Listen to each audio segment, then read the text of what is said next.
बरं. नमस्कार। अभी मैंने आपको नोट्स तो आपके पास आई होंगे, तो नोट्स को अपने पास रखना और फिर इस वीडियो को देखना है ना, ताकि आपको अच्छे से समझ में आ जाए।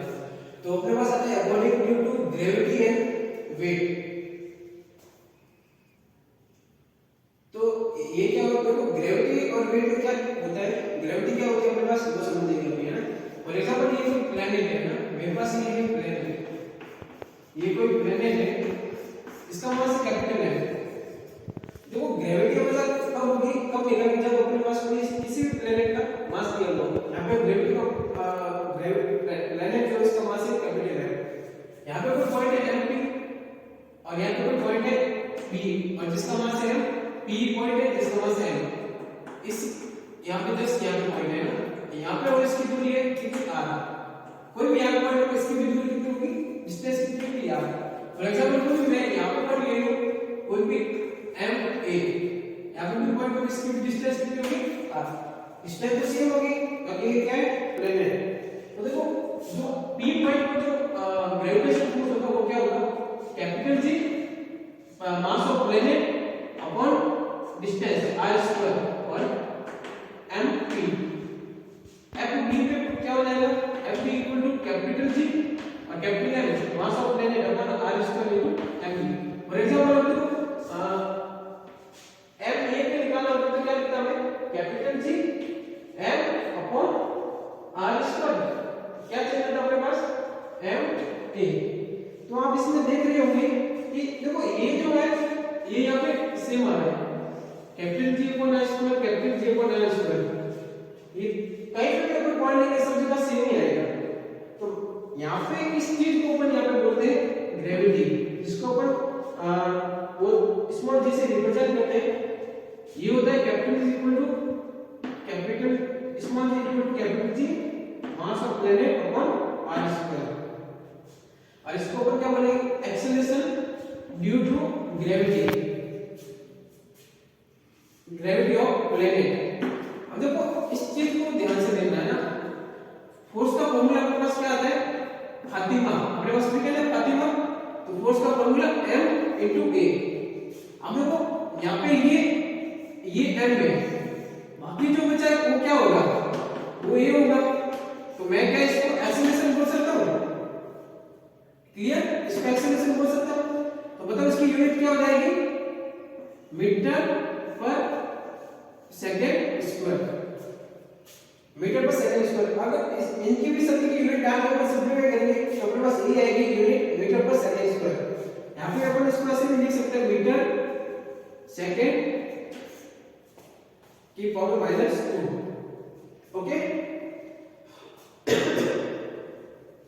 अब देखो यहाँ पे ग्रेविटेशन फोर्स अपन निकालते हैं, gravitation force on any given planet. अब ग्रेविटेशन फोर्स कितना होगा कोई भी प्लेनेट के लिए, तो उस प्लेनेट का मास इनटू जी, उस प्लेनेट का mass into G. For example मेरे पास आ जाए कि अर्थ और मून के बीच में ग्रेविटेशन मास निकालो, तो मेरे पास क्या होगा, अब प्लेनेट क्या होगा, यहाँ पे अपन अर्थ को लेंगे, तो अर्थ का यहाँ पे कैपिटल जी का फॉर्मूला लगेगा, ये स्मॉल जी तो किसका हो जाएगा, मून का, ये मून का, और कैपिटल जी का फॉर्मूला अपन रखते हैं कैपिटल जी, और ये आयन किसका हो जाएगा, अर्थ का अपॉन दोनों के बीच की डिस्टेंस आर स्क्वायर। ओके, अब अपने पास एक नई वर्ड आती है वेट। वेट और मास में दोनों में डिफरेंस है ना, अभी अपन बाद में करेंगे वेट और मास में क्या डिफरेंस है। अब वेट जो होता है ये एक तरह का फोर्स होता है, वेट जो होता है एक तरह का क्या होता है, फोर्स, ये एक तरह का फोर्स ही है। और वेट का जो फॉर्मूला आता है वो सेम होता है ग्रेविटेशन फोर्स का, वेट का फॉर्मूला होता है mg। कोई भी मास है, फॉर एग्जांपल ये कोई अपने पास कोई बंदा खड़ा है, इसका जो मास है, इसका फॉर एग्जांपल ये m मास का है, और इसके नीचे क्या लग रही है, ग्रेविटी, ग्रेविटी लग रही है, तो इसका ग्रेविटेशन फोर्स कितना होगा नीचे, m into g, m into g हो जाएगा। इसको अपन क्वेश्चन करेंगे तो अच्छे से समझ में आ जाएगा। फिलहाल अपन को ये याद रखना है कि formula of weight equal to होता है mg। ओके, अब यहाँ पे आते हैं कुछ वीआईपी पॉइंट, अपने नोट्स निकालो, उसमें वीआईपी पॉइंट पे देखो, मैंने बताया था आपको कि अब value of g always same, compulsory. अब जो यहाँ पे जो g की जो वैल्यू है, नॉर्मली g की जो वैल्यू है वो कितनी होती है, g की वैल्यू 9.8 मीटर पर सेकंड स्क्वायर। ये जो वैल्यू होती है वो हमेशा ही इसमें वो कोई कंपल्सरी नहीं है, ये प्लैनेट टू प्लैनेट चेंज होती रहती है। इस g की वैल्यू जो है प्लैनेट टू प्लैनेट चेंज होती रहती है, बट जो ये कैपिटल g है, इसकी वैल्यू हमेशा सेम रहती है, इसीलिए तो अपन इसको क्या बोलते हैं, यूनिवर्सल कांस्टेंट। इसकी वैल्यू जो प्लैनेट टू प्लैनेट चेंज नहीं होती है, बट जो स्मॉल g है इसकी वैल्यू जो होती है प्लैनेट टू प्लैनेट चेंज होती रहती है। अब अपने पास आता है, ये बहुत ही इंपॉर्टेंट है, वीआईपी फार्मूला है अपने पास कि relation between gravity of moon and earth. Gravity of moon और ग्रेविटी ऑफ अर्थ में क्या रिलेशन होता है, इसका एक डेरिवेशन होता है, लेकिन आपको वो याद नहीं रखना है, डायरेक्ट फार्मूला याद रखना है। Gravity of moon equal to 1/6 gravity of earth. क्या फार्मूला हो जाएगा अपने पास, gravity of moon equal to 1/6 gravity of earth. तो ये फार्मूला आपको याद रखना, एग्जाम में भी पूछेगा ये।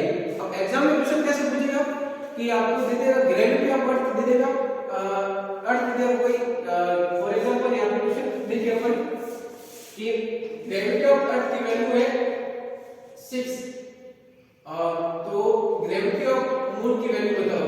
तो सिंपली फार्मूला में वैल्यू लिखनी है, gravity of moon equal to 1/6 gravity of earth. अपने पास ये फार्मूला होता है, तो 1/6 into gravity of earth plus 6, तो अपने पास ग्रेविटी ऑफ मून कितनी आ जाएगी, 1। फॉर एग्जांपल अपने पास ये तो सिंपली क्वेश्चन हो गया। अपने पास ऐसा आ जाए क्वेश्चन कि कोई भी ऑब्जेक्ट है, उसका जो वेट है वो अर्थ पे वेट है 12 केजी, सॉरी 12 न्यूटन। वेट जो है अर्थ पे 12 न्यूटन है, तो मेरे को बताओ वेट मून पे कितना होगा। तो सिंपली तो ये वेट का जो फार्मूला है इसके जस्ट इक्वल होता है। तो वेट ऑफ, अगर बता weight of moon equal to 1/6 weight of earth, ये कोई फार्मूला आपको पता है। अब इसका वैल्यू पुट करिए, weight of moon equal to 1/6 equal into 12, तो ये कितना हो जाएगा 2, यानी वेट ऑफ मून अपने पास कितना आ जाएगा 2 मीटर। ये यूनिट हमेशा ध्यान रखना, यहाँ पे हम कंफ्यूजन हो जाते हैं कि वेट क्या है, वेट इसका मतलब इसकी यूनिट क्या होगी, केजी, नो, केजी यहाँ पे यूनिट नहीं होगी, वेट की यूनिट होगी यहाँ पे न्यूटन, क्योंकि वेट यहाँ पे आपको अभी मैंने एक्सप्लेन किया ना, वेट इज इक्वल क्या होता है mg। अब देखो अपने पास आता है next chapter chapter difference between gravitation और ग्रेविटी। मैंने आपको पहले बताया था ग्रेविटेशन क्या होता है कि कोई भी जो ऑब्जेक्ट है, फॉर एग्जांपल ये ऑब्जेक्ट ए है और ये ऑब्जेक्ट बी है, इन दोनों के बीच का जो अट्रैक्शन फोर्स है, ये क्या है अट्रैक्शन फोर्स, कोई भी अट्रैक्शन फोर्स है, इसको मैं क्या बोलूंगा, इस इन दोनों के बीच का अट्रैक्शन फोर्स है, और इसी जनरल फिनोमेना को मैं बोलूंगा ग्रेविटेशन। दो ऑब्जेक्ट है, इनके बीच में कोई अट्रैक्शन फोर्स लग रहा है, इसी जो जनरल फिनोमेना को मैं बोलूंगा ग्रेविटेशन। अब जो ग्रेविटी क्या होती है, कोई भी प्लैनेट है उसके बाद में ये मास है। अब ग्रेविटी क्या होती है कि gravitation between any planet is called gravity. अब जो प्लैनेट है और मास है, इन दोनों के बीच में जो ग्रेविटेशन है, इन दोनों के बीच में जो ग्रेविटेशन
कोई भी अर्थ है, अर्थ का मतलब ये क्या हो गया मेरे पास, प्लेनेट हो गया, इसके सरफेस पे कोई ये मास है, ये कितना केजी का, 1 केजी का मास है।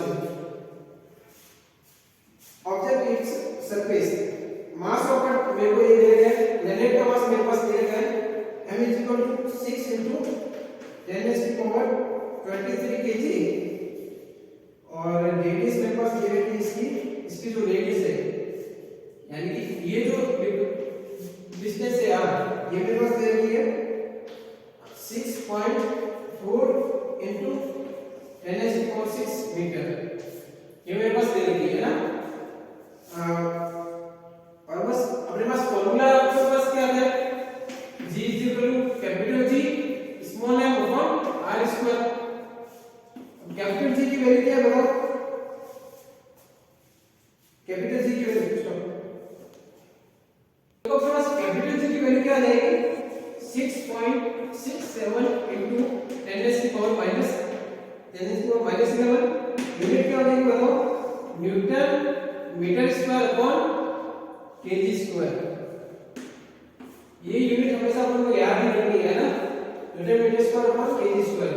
तो इसका वैल्यू पुट कर लो simply, small g equal to 6.6 ले रहा हूं यहां पे, 6.6 into 10 raised to power minus 11 into मास कितना है अपने पास, 6 into 10 raised to power 23 upon r कितना है मेरे पास, 6.4 into 10 की पावर 6 का स्क्वायर। मेरे पास ये वैल्यू है, अब मैं इसको सॉल्व करूंगा, अपने आप सॉल्व करना, इसको सॉल्व करूंगा तो मेरे पास वैल्यू आएगी 9.8 मीटर पर सेकंड स्क्वायर, ये वैल्यू आएगी मेरे पास, ये वैल्यू आएगी। और ये वैल्यू जो होती है इसकी फिक्स होती है 9.8 मीटर पर सेकंड, या फिर अप्रॉक्सीमेट अगर इसको करें तो g के ऊपर ले देते हैं मीटर पर सेकंड स्क्वायर, अप्रॉक्सीमेट है ना, तो 9.8 को अपन 10 में लिख सकते हैं ना।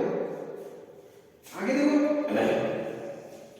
Thrust and pressure, thrust and pressure next heading होती है अपनी, थ्रस्ट एंड प्रेशर।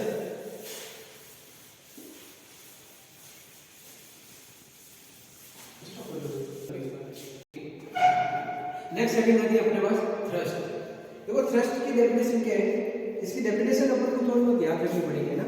थ्रस्ट क्या है, thrust is the force acting on an object perpendicular to the surface. अपने पास कोई सरफेस है, देखो थ्रस्ट है एक तरह का फोर्स ही है ना, तो कोई अपने पास कोई सरफेस है, कोई भी सरफेस, अगर कोई फोर्स इसके परपेंडिकुलर लग रहा है, कोई भी फोर्स, मैं इस सरफेस को कोई ऐसे लग रहा हूं, फॉर एग्जांपल ये भी सरफेस है, इसको मैं फोर्स दे रहा हूं, इस तरह फोर्स दे रहा हूं, ओके, तो इस कोई भी सरफेस के परपेंडिकुलर कोई फोर्स देंगे, उसी फोर्स को अपन एक नया नाम देंगे, उसको नाम है थ्रस्ट। यूनिट तो सेम हो जाएगी, देखो कंफ्यूजन नहीं होना है इसमें ना। थ्रस्ट मतलब एक तरह का फोर्स है, फोर्स की जो यूनिट है वही क्या होगी, थ्रस्ट की यूनिट क्या हो जाएगी, न्यूटन, कोई भी सरफेस होगा ना। नेक्स्ट अपने पास आता है प्रेशर। तो प्रेशर का डेफिनेशन क्या हो जाएगी, is the force acting on unit area of the surface. कोई भी एरिया है, कोई भी एरिया है,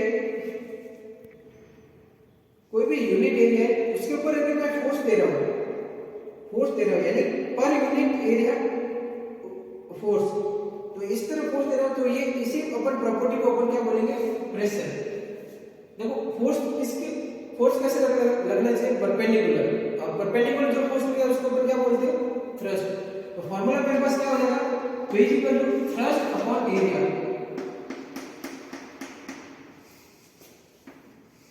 शॉर्ट ट्रिक बताए तो इसका हो जाएगी पट्टा, पट्टा वो पटाने वाला नहीं, पट्टा, पट्टा हिंदी में बोलते तो पट्टा है ना। इस तरह अपन इसको याद कर सकते हैं ना।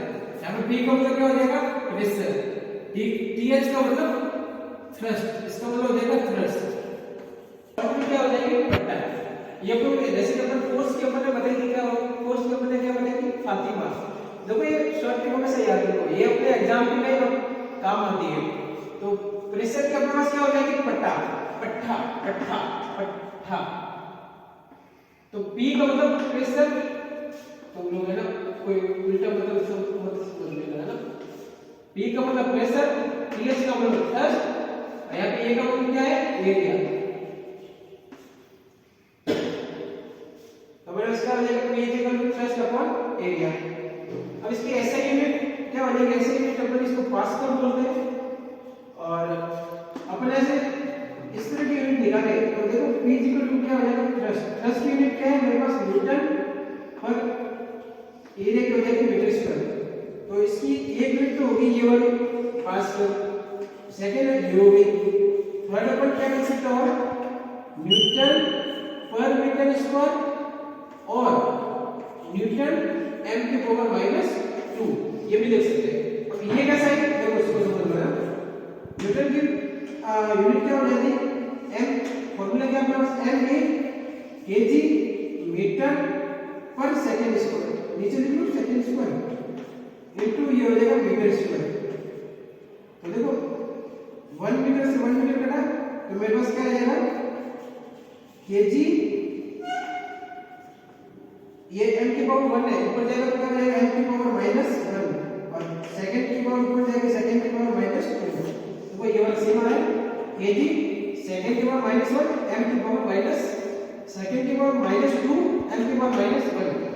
तो अगर अपन ऐसे लिखना चाहेंगे, ऐसे बोल सकते हैं दोनों ऊपर बीच को, केजी पर मीटर सेकंड स्क्वायर, इस तरह भी लिख सकते हैं अपन इसको, केजी पर मीटर सेकंड स्क्वायर।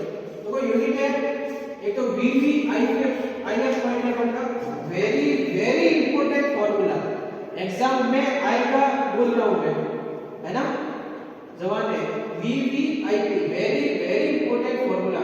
फॉर्मूला की इतने क्या आपके पास, पट्टा पट्टा पटाना पटाना बोला पटाना पट्टा। P का मतलब क्या हो जाएगा, प्रेशर, TH का मतलब थ्रस्ट, A का मतलब एरिया। तो P का फॉर्मूला क्या हो जाएगा, थ्रस्ट अपॉन एरिया। नेक्स्ट है हेडिंग आपके पास आती है free fall. What is free fall? तो फ्री फॉल क्या होता है समझते हैं। अपन ने अभी जस्ट कोर्स वाले चैप्टर में पढ़ा था अपन ने, इन मोशन v की फॉर्मूला पढ़े थे, v equal to u plus 80, s equal to ut plus 80, ut plus half 80 square, v square minus u square plus v square minus u square equal to 2as। अपन को यहाँ पे इतना ही change करना है, v को v करना है, initial velocity, final velocity, initial velocity, a की जगह अपन को लिखना है g और t। बताओ यहाँ पे क्या हो जाएगा, और s की जगह अपन को लिखना है h, s की जगह क्या लिखना है h, initial velocity into time plus half g t square. ये फार्मूला अपन को याद रखना है ना, न्यूमेरिकल में काम आएंगे। अब जितने भी मैं कांसेप्ट बताऊंगा यहाँ पे फ्री फॉल की, वो सारे और ही न्यूमेरिकल में अपने काम आएंगे। तो ये पॉइंट हमेशा हमेशा याद रखना है, थ्योरेटिकल भी पूछ सकते हैं अपन को, है ना। थर्ड फार्मूला मेरे पास क्या हो जाएगा, final velocity minus initial velocity is equal to 2g और s की जगह h। तो ये मेरे पास फॉर्मूला होते हैं। बताओ अपना याद करो, v equal to ut plus half ut u plus 80 था, v equal to u plus 80, तो क्या हो जाएगा v equal to u plus gt। Second अपने पास था s equal to ut plus half 80 square, क्या चेंज किया, s की जगह h लिखा और a की जगह t, तो क्या हो जाएगा h equal to ut plus half gt square. यहाँ पे a और s को दोनों चेंज किया, v square minus s square equal to 2gh। कहाँ यूज करेंगे, अगर टाइम नहीं दिया हुआ है, इनिशियल वेलोसिटी दी हुई है, फाइनल वेलोसिटी दी हुई है और ग्रेविटी दी हुई है, ग्रेविटी हमेशा दी हुई होगी, अपन को जरूरी नहीं है। यहाँ पे ग्रेविटी की वैल्यू अपन क्या लेके चलेंगे, यहाँ पे 9.8 या फिर अपन 10 की वैल्यू लेके चलेंगे ना। तो अगर आपके पास फाइनल वेलोसिटी दी हुई है, इनिशियल वेलोसिटी दी हुई है और g तो अपन पता ही है और h निकालने को बोले तो निकाल पाओगे, न्यूमेरिकल इस तरह बन सकते हैं अपने पास, है ना। तो कुछ अपने पास इंपॉर्टेंट पॉइंट है, very very very important point है, इसको हमेशा याद रखना। आगे अगर आप साइंस लोगे तो वहां पे भी ये सब चीजें काम आएंगी, है ना। साइंस कुछ भी लो, हमेशा ये चीजें काम आती है, बेसिक साइंस है अभी जो भी पढ़ रहे हो। अब ऐसे सब important point of free fall. First अपने पास आता है टाइम। टाइम कब क्या रहता है, फॉर एग्जांपल मैंने चौक है, मैंने इस तरह ऐसे फेंकी, ये नीचे आई, तो इसके जो ऊपर जाने का टाइम है और नीचे जाने आने का टाइम है, ये ऊपर जाने का टाइम और ये नीचे आने का टाइम, दोनों ही क्या होंगे, हमेशा हमेशा हमेशा इक्वल होंगे, always equal. Very very important point. तो टी जो डिस्टेंस है, यानी कि टी ऊपर जाने का टाइम, टी डिस्टेंस नीचे आने का टाइम, दोनों हमेशा इक्वल होंगे, चाहे कोई भी ऑब्जेक्ट ले लो, चाहे मैं आपको ही उठा कर बैठूं ऊपर और आप जितने टाइम से ऊपर जाओगे उतने टाइम से आप नीचे आओगे। फॉर एग्जांपल आप गए 10 सेकंड ऊपर गए और 10 सेकंड में ही नीचे आ गए, आओगे, ये हमेशा फिक्स है। तो क्या याद रखोगे, टी एसएल equal to t descent. Second number का पॉइंट आता है अपवर्ड मोशन। फॉर एग्जांपल कोई ऑब्जेक्ट है, मैंने इसको ऊपर ऐसे फेंका, तो ऊपर फेंका तो किसी भी पॉइंट पे, फॉर एग्जांपल ये कोई ऑब्जेक्ट है, ये सरफेस अपनी, मैंने इसको ऊपर भेजा तो v वेलोसिटी से ऊपर गया, यहाँ पे किसी न किसी टाइम ये रुका होगा, यहाँ पे इसकी वेलोसिटी क्या हो जाएगी, कोई भी वेलोसिटी, यहाँ पे क्या हो जाएगी, जीरो, यहाँ पे वेलोसिटी जीरो होगी। एक टाइम कुछ क्षण के लिए, कुछ सेकंड के लिए यहाँ पे वेलोसिटी जीरो हो जाएगी, फिर ये वापस क्या, फिर कोई भी v वेलोसिटी से वापस नीचे आएगा, स्टॉप। सेकंड पॉइंट आता है हमारा अपवर्ड मोशन। मैंने आपको बताया यहाँ पे कि कोई भी ये ऑब्जेक्ट है, मैंने इसको फेंका, कोई भी मैंने ये ऑब्जेक्ट है, मैंने इसको फेंका, इसी कुछ समय के लिए यहाँ पे ये पॉइंट, यहाँ पे जो पॉइंट है, यहाँ पे इसकी वेलोसिटी जीरो नहीं होगी, ऐसा अपन मानते हैं ना, मानना है। यहाँ पे ये वेलोसिटी, अब यहाँ पे इनिशियल वेलोसिटी मैंने कुछ दी, u दी, इनिशियल वेलोसिटी मैंने कुछ ना कुछ दी होगी, तभी तो ऊपर गया है। तो यहाँ पे देखो फाइनल वेलोसिटी यहाँ पे क्या होगी, जीरो। तो अपवर्ड मोशन में क्या क्या जीरो होता है, हमेशा ध्यान रखना, फाइनल वेलोसिटी जीरो होती है। कैसे होती है मैंने अभी समझाया। तो ये अब वापस नीचे आएगा। अब जो इसके ऊपर जाने का टाइम है, इसको मैं टी ए बोलूंगा, और नीचे आने का टाइम इसको मैं टी डी बोलूंगा। ये दोनों हमेशा सेम रहेंगे, अभी पता है यहाँ पे ये दोनों हमेशा सेम रहेंगे। तो अब देखो यहाँ पे ना कोई भी ऑब्जेक्ट है, अब ग्रेविटी तो हमेशा नीचे ही लगेगी, जी तो हमेशा नीचे ही लगेगा। कोई भी एक डायरेक्शन अपन मान लो, कोई फिक्स कर लो। फॉर एग्जांपल अगर आप ये वाली डायरेक्शन को पॉजिटिव मान लो, अपवर्ड वाली डायरेक्शन को पॉजिटिव मान लो, तो इस साइड में अपने को कंजर्वेशन ऑफ मोमेंटम में ये चीज पड़ी देना, जो कोई डायरेक्शन मान रहे हैं उस डायरेक्शन में जितनी भी क्वांटिटी आएगी उस सभी को अपन क्या बोलेंगे, पॉजिटिव। जो इसके ऑपोजिट होगी उसको अपन क्या मानेंगे, नेगेटिव। सेम यही पे अगर मैं इस साइड को मैं पॉजिटिव मान रहा हूं तो मेरे पास क्या हो जाएगा, यहाँ पे जो u है, किसी भी u वैल्यू से मैं फेंकूंगा, ये u क्या होगा, पॉजिटिव होगा। अब यहाँ पे जो पोजीशन ये v है, v तो मेरे पास क्या हो जाएगा, जीरो। अब देखो ये g है, g इसके जस्ट अपोजिट है, तो मैं यहाँ पे मेरा g क्या हो जाएगा, नेगेटिव। अपवर्ड मोशन में ये पॉइंट हमेशा याद रखना, आपको थ्योरेटिकल ऐसे क्वेश्चन बनाकर पूछ सकता है। तो अपन क्या बात याद रखेंगे अपवर्ड मोशन में, कि जो g है वो क्या होता है, नेगेटिव, और जो फाइनल वेलोसिटी है ऑब्जेक्ट की यहाँ पे वो क्या होती है, जीरो। नेक्स्ट आती है अपने पास डाउनवर्ड मोशन। तो डाउनवर्ड मोशन में क्या होता है, फॉर एग्जांपल यहाँ पे कोई छत है, कोई भी एक छत है, फॉर एग्जांपल ये कोई छत है मेरे पास, है ना, ये मान लो आपका घर है, ये आप ही हो, मैंने आपको ऐसे नीचे फेंक दिया वहां ऊपर से, तो जब मैं यहाँ पे आपको ऐसे आपकी जो गर्दन पकड़ के ऐसे पकड़ूंगा, अब पकड़ो, मेरी इनिशियल वेलोसिटी यहाँ पे क्या होगी, जीरो। वेरी गुड, यहाँ पे मेरी क्या हो जाएगी, इनिशियल वेलोसिटी जीरो। अब फाइनल में कुछ ना कुछ यहाँ पे क्या आएगी, कुछ ना कुछ भी आएगी, कुछ ना कुछ भी वेलोसिटी आप नीचे पढ़ोगे, फिर आप आ रही पढ़ोगे, तो वो पे बात की बात है ना। मैंने आपको किसी बिल्डिंग से यहाँ पे ऐसे पकड़ के रखा था, आपको ऐसे गाड़ी से, तो नीचे फेंक दिया, तो यहाँ पे आप नीचे फेंके, तो यहाँ पे इनिशियल वेलोसिटी क्या हो जाएगी, जीरो। यहाँ पे आपके नीचे जो फोर्स लगेगा, नीचे जो जी लगेगा, जी। अब देखो मैंने यहाँ पे देखो, यहाँ पे मैंने ये वाली डायरेक्शन पॉजिटिव मानी है, जो ये वाली डायरेक्शन मैंने पॉजिटिव मानी है। तो ये एक बात बताओ, ये जो v है मेरे पास, वो कुछ भी रहा होगा, कुछ भी रहा होगा, लेकिन ये किसमें होगा, ये तो अपन बता सकते हैं कि यहाँ पे, ये तो अपन बता सकते हैं ये v हमेशा क्या होगा, पॉजिटिव। पॉजिटिव क्यों होगा, क्योंकि मैंने जो डाउनवर्ड मोशन है वो क्या मान लिया मैंने, पॉजिटिव। आप अगर नेगेटिव आप अपवर्ड मोशन भी यहाँ पे आप पॉजिटिव मान सकते हो। अपवर्ड मोशन पॉजिटिव मानोगे तो क्या हो जाएगा, फिर यहाँ पे b तो नेगेटिव हो जाएगा और g भी नेगेटिव हो जाएगा। तो यहाँ पे मैंने जो डाउनवर्ड मोशन है वो मैंने पॉजिटिव मानी है, तो मेरा यहाँ पे जो g है वो क्या मेरा हो जाएगा पॉजिटिव, क्योंकि इसी डायरेक्शन में, और जो इनिशियल वेलोसिटी है वो हो जाएगी 0। तो मेरे पास दो चीजें आई है, एक तो g पॉजिटिव, देखो तीन बातें हमेशा याद रखनी, एक तो फर्स्ट टाइम फ्री फॉर्म में तीन बातें हमेशा याद रखनी, पहला टाइम ऊपर जाने के टाइम और नीचे आने का टाइम दोनों हमेशा सेम होंगे। दूसरी अपवर्ड मोशन में क्या बात करनी है, g जो होगा वो क्या होगा नेगेटिव होगा, और जो फाइनल वेलोसिटी है मैंने ऐसा कहा ये अपवर्ड मोशन इसी पॉइंट पे जो रहा होगा कोई फाइनल वेलोसिटी इसकी 0 होगी, इनिशियल वेलोसिटी मैंने पूछी थी, फाइनल वेलोसिटी 0। तो फिर डाउनवर्ड मोशन में आपको क्या रखना कि अपना g जो है पॉजिटिव होगा, और देखो इनिशियल अब कोई यहाँ पे वैसे चौक फेंको तो इनिशियल वेलोसिटी तो यहाँ पे 0 होगी, लेकिन कुछ फाइनल वेलोसिटी कुछ तो होगी, तो लेकिन वो होगी इसमें पॉजिटिव में। पॉजिटिव क्यों होगी, क्योंकि मैंने नीचे डाउनवर्ड की जो मोशन है वो मैंने पॉजिटिव में मानी है, ठीक है। तो ये कुछ बातें आपको ध्यान रखनी है, बहुत ही इंपॉर्टेंट है।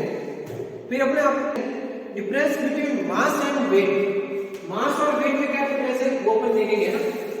अभी देखो ये साथ साथ में पढ़ते रहना तो आपकी चैप्टर में क्लियर हो जाएगा ना, ताकि अपन को फिर क्वेश्चन कटाने की जरूरत नहीं है। कोई ज्यादा अगर लेंथी न्यूमेरिकल आ गया तो कटवा देंगे ना, अगर नॉर्मल डेफिनेशन अगर कुछ आ गई तो वो नहीं कटेगा ना।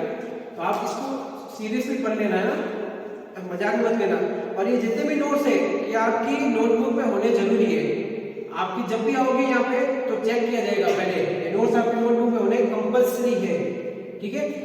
सिंपल सी बात है यार, लिखोगे याद भी हो जाएगा आपका, दोनों ही काम हो जाएंगे ना।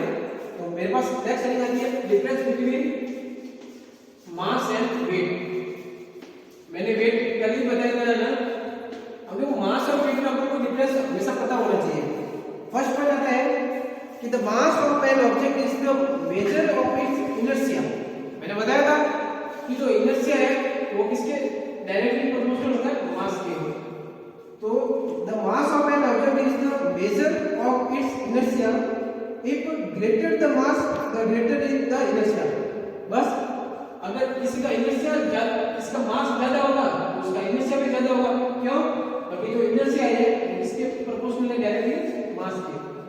इस पॉइंट में क्लियर, विदाउट नहीं। इसका जो सेकंड पॉइंट आता है, the mass of an object is constant and does not change from place to place. For example मैंने कोई ऑब्जेक्ट है मेरे पास ये 5 kg का है, मैं अब इस ऑब्जेक्ट को कहीं पे भी लेके जाऊं, यहाँ पे ये फॉर एग्जाम्पल ये अपने देश भारत में है, इसको मैं उठा के जापान ले जाऊं, तो भी मेरा ये इसका जो वेट है वो कितना हो जाएगा 5 kg। फॉर एग्जाम्पल मैं जापान से या सीधा लेकर मून पे, तो भी ऑब्जेक्ट का वेट कितना होगा 5 kg। नहीं कोई भी प्लेनेट, मून नहीं, कोई भी प्लेनेट। मेरे यहाँ समझाने का मतलब यही है कि मास जो है हमेशा कांस्टेंट रहता है। वेट में देखो क्या है, the weight of an object is the force with which it is attracted towards the earth। मैंने बताया वेट जो है किसके अट्रैक्शन का, ग्रेविटेशन का अट्रैक्शन का फोर्स है, वेट उसके जस्ट इक्वली है, अर्थ के अट्रैक्टेड रहेगा। सेकंड पॉइंट क्या है, the weight of the body changes from place to place. अभी अपने क्वेश्चन किए थे यहाँ पे क्वेश्चन किए थे ना कि अगर जो अर्थ में मास किसी का 6 न्यूटन है, अर्थ पे मास 6 न्यूटन है, तो मून पे इसका मास कितना हो जाएगा, सॉरी अर्थ पे इसका वेट 6 न्यूटन है, तो मून पे इसका वेट कितना हो जाएगा 1 न्यूटन।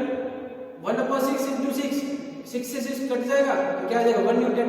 सिंपल है, फॉर्मूला बताया था ना अभी कि gravity of moon equal to, sorry weight of moon equal to 1/6 weight of earth. ये फॉर्मूला आप वापस बता रहा हूं, ये वैसे ध्यान रखना, बहुत ही इंपॉर्टेंट है। अब देखो वेट को it is denoted by W, और वेट को पता ही है, मैंने पहले बताया वेट को किससे डिनोटेट करता है W से, और इसकी वैल्यू क्या होती है mg। वेट को अपन mg, कोई भी देखो यहाँ पे ये कोई बॉक्स है, इसका मास है m, तो इसका वेट क्या हो जाएगा, ये नीचे की साइड होगा वेट, वो होगा mg। इस तरह के क्वेश्चन आप हाई लेवल क्लास में पढ़ोगे। अभी इतना ही याद रखना है कि वेट की जो वैल्यू होती है वो mg होती है। Weight place to place, planet to planet change होता है, और वेट ऑफ मून और वेट ऑफ अर्थ में क्या रिलेशन होता है, 1/6 का। और इसकी जो ऐसा यूनिट है वो किसकी बराबर होगी, सीधी सी बात है, ये किसका फॉर्मूला है, फोर्स का ही है, तो ऐसे यूनिट में क्या होता है, वेट की न्यूटन। नेक्स्ट अपने पास आते हैं नोट्स में बॉयंसी। बॉयंसी क्या होती है, तो when on object is immersed in fluid it experience an upward force called buoyancy force. देखो ये क्या होता है, देखो इसको आप लोगों ने कभी तो फील किया होगा पक्का, मैं कभी जो स्नान करता होगा ना, अब सर्दियां बहुत ज्यादा है, कोई कोई स्नान करता है, नहीं करता है, लेकिन आप कल कभी स्नान करने जाओ ना, स्नान करने आप शॉवर जो नहाते हैं उनको छोड़ के जो बाल्टी और मग से नहाता है, अब मग को ऐसे लेना, ये फॉर एग्जांपल ये बाल्टी है ना, मग को ऐसे उल्टा करके ऐसे डुबाना, इसको फोर्स लगाना आप ऊपर से, लेकिन आप फील करोगे कोई ना कोई फोर्स नीचे से भी लग रहा है, कोई आप फील करना कभी कोई ना कोई फोर्स नीचे से भी लग रहा है। फॉर एग्जांपल ये भी मेरे पास सरफेस है, यहाँ पे फ्लूइड भरा हुआ है ना, ये मेरे पास फ्लूइड है, कोई ये फ्लूइड है, ये कोई ऑब्जेक्ट है, मैं इसके पास ऊपर से कुछ फोर्स लगा रहा हूं, ये बाल्टी आपकी है ना, बाल्टी मान लो ये पानी भरा हुआ है, ये ऑब्जेक्ट है, इसको मैं ऊपर से फोर्स लगा रहा हूं, लेकिन आप ये फील करोगे इसके जो नीचे से कोई भी फोर्स लगता होगा, लग रहा होगा, ये वो किसके ऊपर लग रहा होगा, देखो immerse upward force of the object. तो ये जो फोर्स लगा है स्नान करने में ध्यान रखो, इस फोर्स को अपन बोलेंगे Fb, फोर्स ऑफ बॉयंसी। अब ये क्या होता है, देखो अब इस प्रॉपर्टी को अपन क्या बोलेंगे, this property is called buoyancy और अपथ्रस्ट है ना। नेक्स्ट वन है the force of gravity pulls the object downwards and buoyant force pushes it upward। Simple सी बात है, जो ग्रेविटी होगा, ग्रेविटी का फोर्स हमेशा कितना लगेगा, ये कोई ऑब्जेक्ट है, अब यहाँ पे ग्रेविटी इस साइड लगती है, इसको हमेशा नीचे ही लगेगा। अब ये इसको मैं पानी में डाल दूं, इसको मैं पानी में डाल दूं, तो इसके ऊपर ग्रेविटी नीचे लग रही है, तो अपन को पता है F ऑफ buoyancy ऊपर ही लगेगा। यानी कि अपने पास यहाँ पे जो याद करने का समझने की बात है कि वो हमेशा ध्यान रखना कि जो ये बहुत ही वेरी इंपॉर्टेंट पॉइंट, इसको मार्क कर लेना कि द फोर्स ऑफ ग्रेविटी और बॉयंट फोर्स जो है हमेशा एक दूसरे के क्या होते हैं, ऑपोजिट होते हैं, तो इस बात को हमेशा ध्यान रखना। नेक्स्ट अपना वीआईपी पॉइंट आता है, the magnitude of this buoyant force depends on the density of the fluid. यहाँ पे अपने पास एक इक्वेशन आता है कि जो Fb जो है वो डायरेक्टली प्रोपोर्शनल होता है इसके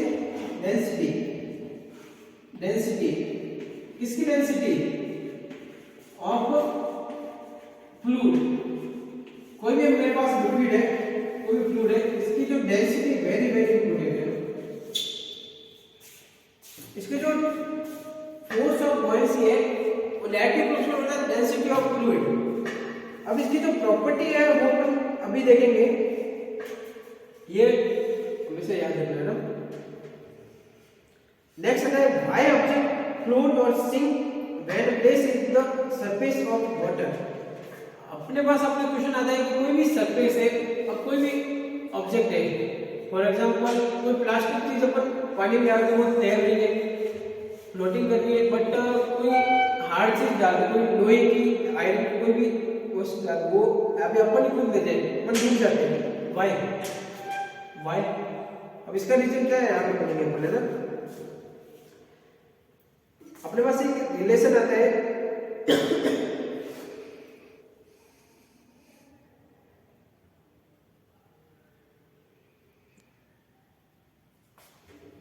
रिलेशन क्या है आपके पास कि जो वेट है वो इनवर्सली प्रोपोर्शनल होता है बॉयसी फोर्स के।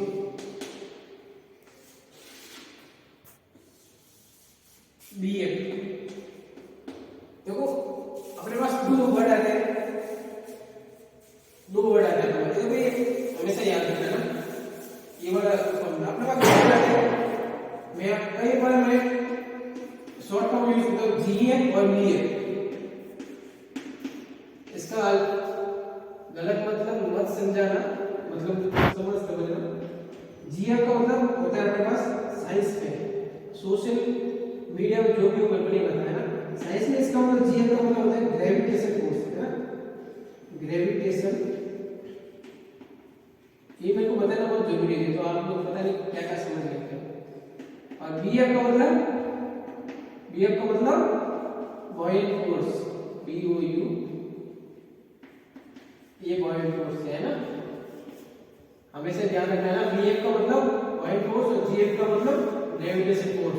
ओके, तो मेरे पास रिलेशन था वेट डायरेक्टली प्रोपोर्शनल था 1/bf, bf यानी कि बॉयंट फोर्स। अब इसकी प्रॉपर्टी क्या है देखो, अपन वीवीआईपी पॉइंट क्या है यहाँ पे, if the density of an object, अपन को ये भी पता है कि जो देखो दो रिलेशन अपने पास आते हैं, एक तो ये दिमाग में छवियां छपनी चाहिए ये क्या क्या हो रहा है। एक तो अपने पास आया कि जो बीएफ है वो डायरेक्टली प्रोपोर्शनल होता है डेंसिटी ऑफ फ्लूइड के, और वेट जो होता है वो 1/bf होता है। मैं क्या इसको ऐसे लिख सकता हूँ कि वेट डायरेक्टली प्रोपोर्शनल होता है 1/bf के, और डायरेक्टली प्रोपोर्शनल होता है 1/डेंसिटी के। क्या ये बात समझ में आ रही है आपको? ये जो मैंने लिखा है यहाँ पे समझ में आ रही है? ये रिलेशन अपन को ये याद रखना। अब यहाँ पे रिलेशन कहाँ काम आएगा कि वेट डायरेक्टली प्रोपोर्शनल होता है 1/bf के, और डायरेक्टली प्रोपोर्शनल होता है 1/डेंसिटी के। अब यहाँ पे if the density of an object is less than density of water, it will float on water। अब यहाँ पे देखो क्या है, कोई भी ऑब्जेक्ट है उसकी डेंसिटी है, और एकदम ये डेंसिटी ऑफ ऑब्जेक्ट है और ये डेंसिटी ऑफ वाटर है। अब यहाँ पे देखो क्या लिख रहा है, if the density of an object is less than density of water, यानी कि वाटर की डेंसिटी से क्या हो, लेस देन हो, तो ऑब्जेक्ट क्या करेगा, फ्लोट करेगा।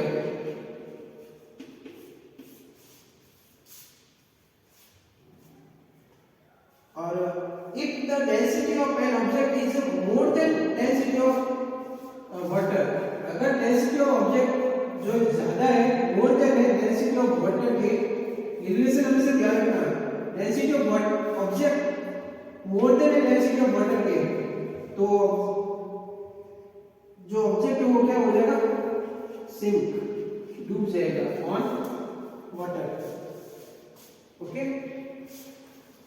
तो ये जो फ्लोटिंग की और सिंक की जो शर्तें हैं, जो डेफिनेशन है वो हमेशा ध्यान रखना। इसमें डेफिनेशन क्वेश्चन पूछ सकता है इसमें ना।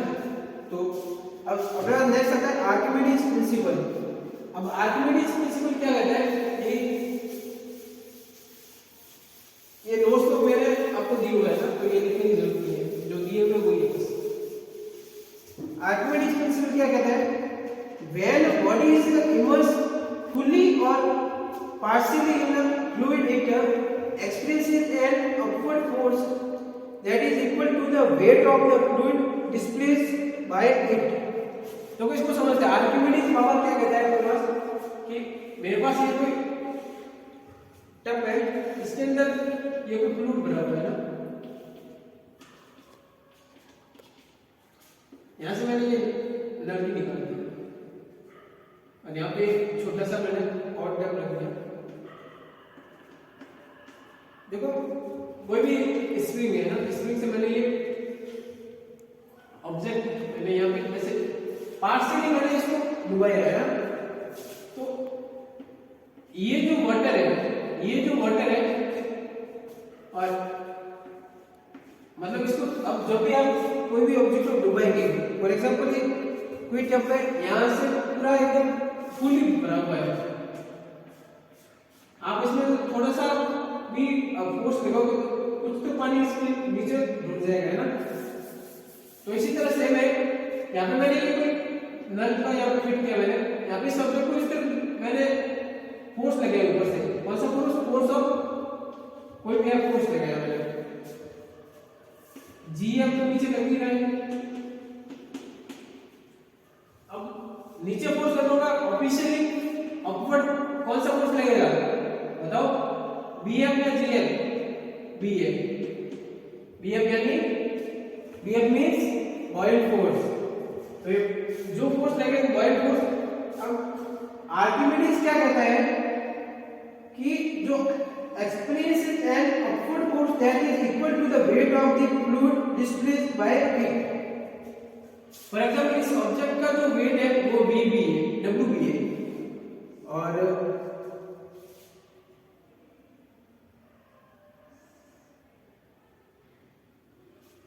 ये जो स्प्रिंग है यहाँ पे मैंने पहले तो प्लॉट किया, पहले बार बोला था मैंने ना, और यहाँ पे जो मैंने ऑब्जेक्ट इसका वेट मेजर किया वो है डब्ल्यू है।